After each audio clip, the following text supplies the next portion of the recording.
সাগরদিঘি থানার বেশ কয়েকটি জায়গায় চলছে অসামাজিক উদ্দাম নাচ এবং জোয়ার আসর।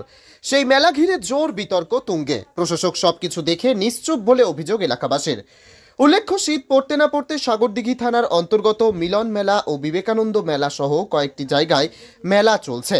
সেই মেলা ঘিরে সাধারণ মানুষের মনে আনন্দ থাকলেও সুচিন্তিত এবং ভদ্র সমাজের কাছে উঠে আসছে অসভ্য মনোভাব প্রকাশ করছেন সংবাদ মাধ্যমের সামনে। সেই মেলা ঘিরেই চলছে উদ্দাম অশালীন বুগি বুগি উদ্দাম নাচ এবং জুয়ারিদের আসক্ত করতে চলছে জোয়ার আসর। তাই সভ্য সমাজের কাছে ভদ্র সমাজের এটি চক্ষুশীল। তাই প্রশাসনের কাছে সংবাদ মাধ্যমের পক্ষ থেকে দৃষ্টি আকর্ষণ করা হচ্ছে, অবিলম্বে এই মেলা সভ্য মানুষের জায়গায় ফিরিয়ে আনা হোক, যাহাতে এই মেলা ঘিরে জাতি ধর্ম নির্বিশেষে সমস্ত ব্যক্তিবর্গ অসামাজিক কার্যকলাপ রুখে এই মেলা গেয়ে উঠুক আনন্দে। জঙ্গিপুর থেকে তরিকুল শেখের রিপোর্ট, জঙ্গিপুর টিভি।